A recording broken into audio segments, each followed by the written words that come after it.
Hey guys, my name's Vince. I'm an American English teacher, and in this lesson, we're going to learn the difference between say, tell, talk, and speak.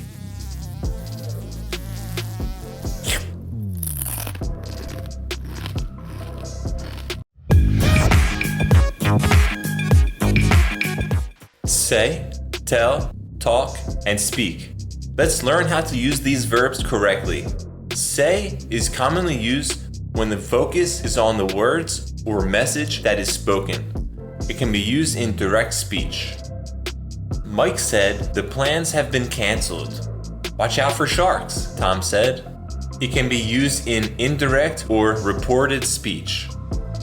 "I said that he could come to the party." "The teacher said I could go to the bathroom." The conjunction that is usually optional in reported speech. He said that the weather was bad. He said the weather was bad. Say can be used with question words, especially in negative sentences and questions. "I didn't say when the test would be." "Did your neighbor say why he was moving?" "No, and he didn't say where he was going either." Say can be used with to infinitive to refer to a command. "My father always says to try your hardest." "She said to finish the essay by tomorrow." "The secretary said to call back in an hour." Say can also be used in a less specific way. Don't just sit there quietly, say something. He doesn't say much, but what he does say is profound. "My friend didn't say anything about the concert." In these sentences, what is being said is not specified. Notice that in all of the previous sentences, the person being spoken to is not mentioned. It was either implied or not important. If you want to mention the person being spoken to, the preposition to must be used. "What did your boss say to you?" "She said to me that I needed to work late." This last sentence is not common for native English speakers. When we mention the person being spoken to and specify what is being said, we usually use the verb tell. So instead of saying, "She said to me that I needed to work late," a native speaker would say, "She told me that I needed to work late." The verb tell usually requires an indirect object, which is the person being spoken to. There is no preposition used. Mary told us that she was feeling better.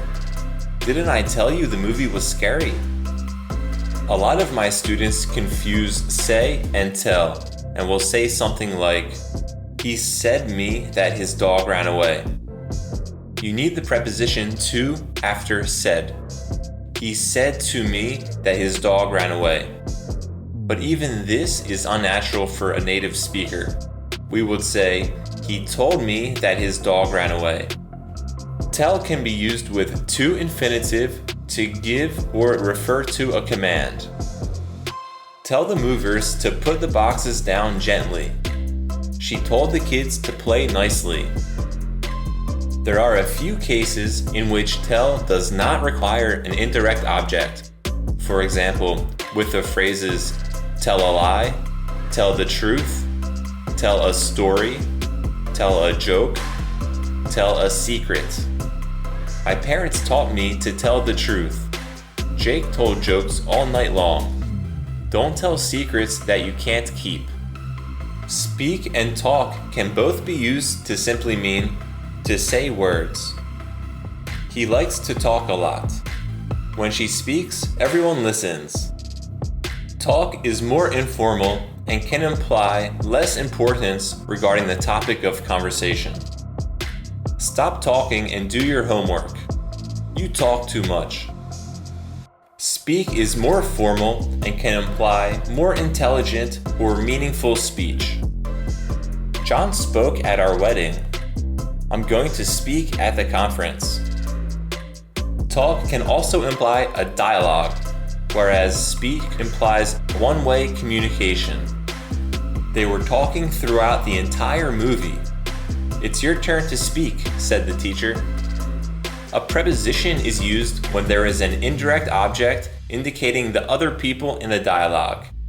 The preposition to is most commonly used by native speakers, although the preposition with can also be used. Mom was talking to Dad at lunch. Can I speak to you after the meeting? I saw Jane talking with Bill at the bar. The doctor spoke with his patients. The preposition to can imply a one-way communication rather than a dialogue, whereas the preposition with can imply more of a two-way dialogue. For example, if I say, I need to talk to you, it can mean that I have something to say to you, but your participation in the conversation isn't needed. You just need to listen to me. You don't need to talk. If I say, I need to talk with you, it might imply that we need to have a conversation or dialogue. In this case, we'll both be talking. However, many native speakers simply use the preposition to in a general sense without any implications. A preposition isn't needed if the people involved in the conversation are the subjects of the sentence. He and I always talk during our lunch break. Tim and Chris were speaking Portuguese. The verbs speak and talk are also used when mentioning the topic being discussed. The preposition about is used in these cases. She was talking about her vacation. The mayor spoke about his plans for the city. There are some particularities with these verbs. Speak is used when referring to languages. Do you know how to speak English? Mark speaks Portuguese and French. I wish I could speak 3 languages. Speak is used on the telephone. Hi, is Vince there? Who's speaking? Not who's talking. Hello, Danielle speaking. How may I help you? Talk is also a noun, which can mean a conversation. I had a talk with my partner and we came to an agreement. We need to have a talk tonight. Talk can also mean a lecture, usually an informative or educational one. The scientist gave a talk about his discoveries. I learn a lot from watching TED Talks. Speech is the noun form of the verb speak. It can mean a formal talk given to a group of people on a special occasion. The award winner gave a speech after accepting his prize. The groom usually makes a speech at the wedding reception. It can also mean the way a person talks. His speech is clear and easy to understand. Slurred speech is a result of intoxication. The ability to talk. Children usually develop speech in the 2nd year of life. The old man lost his speech after suffering a stroke. The word saying is the noun form of the verb say. A saying is a well-known expression or wise statement. There's a saying that goes, "Don't count your chickens before they hatch." There are also many idioms and expressions that make use of the verbs say, tell, talk, and speak, which are covered in other lessons. Be sure to check those out. Thanks for watching, guys. Please like this video and subscribe to the channel for more English lessons. See you next time.